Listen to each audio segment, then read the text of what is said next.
नमस्कार दोस्तों। ये जो खूबसूरत सा नज़ारा आपको दिख रहा है, crystal clear blue water, mountain, बर्फ से ढके हुए माउंटेन, इतनी शांति। पता है ये कहाँ का नज़ारा है?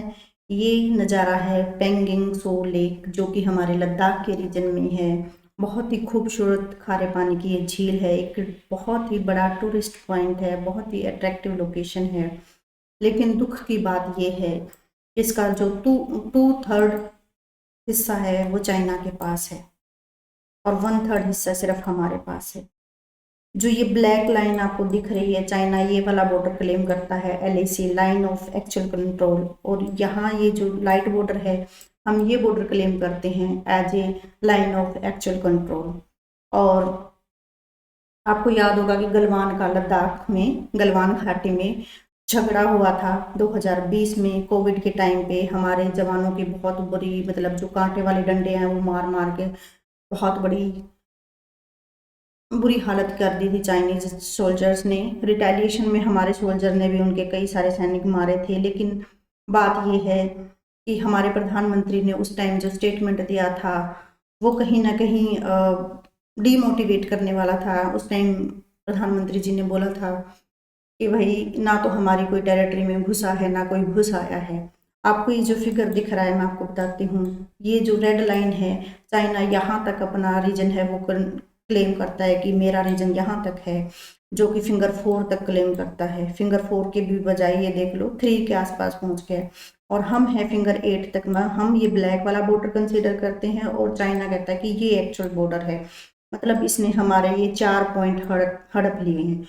और ये फिंगर 1 2 3 4 क्या है, यहाँ पे ये माउंटेन है, और माउंटेन में ये जो घाटियां हैं, जो रिजेस हैं, ये इस तरह के स्ट्रक्चर हैं जैसे हाथ की उंगलियां होती हैं, इसलिए इनको फिंगर पॉइंट्स बोला जाता है। तो चाइना फिंगर 4 तक पहुंच गया। ये झगड़ा यहाँ पे हुआ था, और यहाँ पे अब इन्होंने क्या है कि मिलिट्री बेस भी बना लिया है।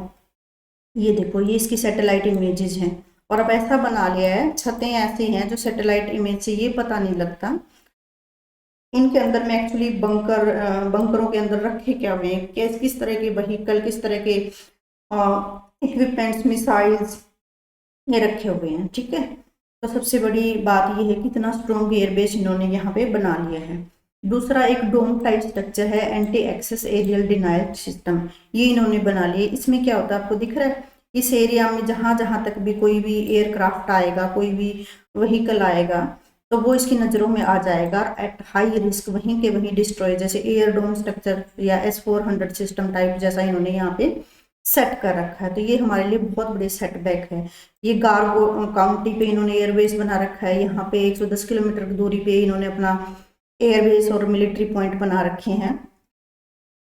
तो इंडिया क्या कर रहा है अभी, ये भी देखने वाली बात है। हम भी चुप नहीं बैठे हैं, हमने भी एक एयरबेस है वो शुरू किया है, और वो हमने शुरू किया है नयोमा एयरबेस। लद्दाख में नयोमा एयरबेस हमने शुरू किया है, और ये दुनिया का सबसे ऊंचा एयरबेस होगा।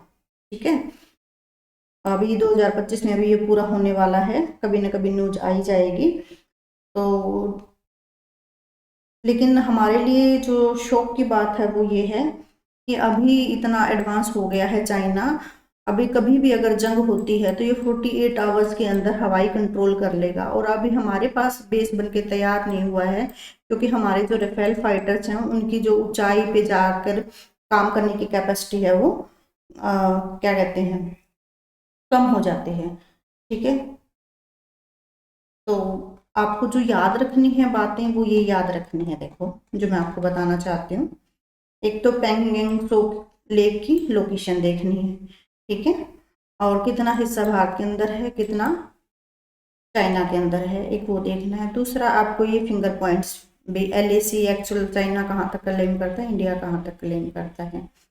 और अभी जो मैंने एक पॉइंट बताया था आपको, होतान एयरबेस जो सिंजियांग में है, और बहुत सारे फाइटर जेट वगैरह चाइना ने यहाँ पे रखे हैं। तीसरा जो हमने इंडिया ने जो एयरबेस अभी जो बन के तैयार हो जाएगा, नयोमा एयरबेस, तो इसके बारे में भी आपने याद रखना है। ठीक है।